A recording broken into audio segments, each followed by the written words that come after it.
866-228-7496.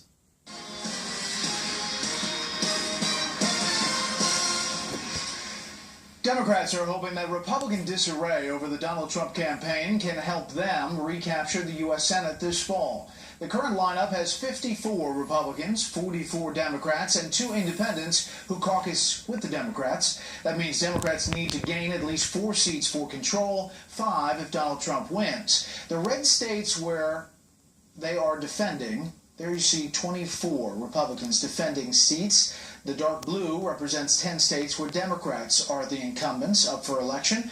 The latest polling has incumbent Republican Marco Rubio in a virtual tie with one of 2 Democratic challengers in Florida.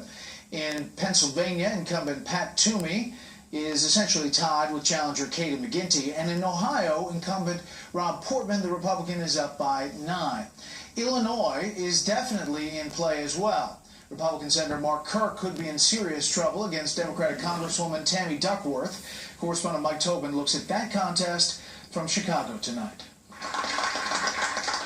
With control of the Senate up for grabs, one of the seats viewed as most vulnerable is Illinois Senator Mark Kirk's. His challenger is Democratic Congresswoman Tammy Duckworth. Since Illinois has long been dominated by Democrats, Duckworth connects the incumbent with all things Republican, the Koch brothers, and Donald Trump. Mark Kirk, you know, when he endorsed Donald Trump after he said that all Mexicans were rapists, he endorsed Donald Trump after he called women pigs and dogs. She breezes over the fact that Kirk was the first Republican in the Senate to rescind his endorsement of Trump.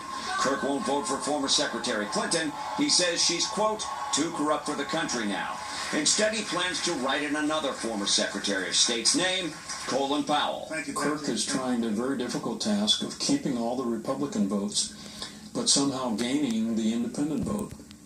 And for that, he can't be a Trump supporter, and he certainly can't be a right-wing conservative. At the risk of alienating the conservative minority in Illinois, Kirk has supported abortion rights and gay marriage. He met with Merrick Garland, President Obama's stalled nominee for the Supreme Court, and encouraged fellow Republicans to man up and vote on his confirmation. Kirk also made a point of not attending the Republican convention. I wanted people of Illinois to realize that we're independent of the Republican Party. Both Kirk and Duckworth are veterans. Duckworth was shot down over Iraq, losing both legs. She doesn't shy away from her injuries, as she says she is committed to veterans. 12 years ago, I was co-piloting a Black Hawk helicopter over Iraq. Kirk suffered a stroke in 2012. He can walk, but mostly gets around in a wheelchair. However, following a series of verbal gaffes, his limitations could work against him. That disability is actually a little bit of a handicap because everyone is asking the question, well, is he really up to the stress and the difficulties of being a senator?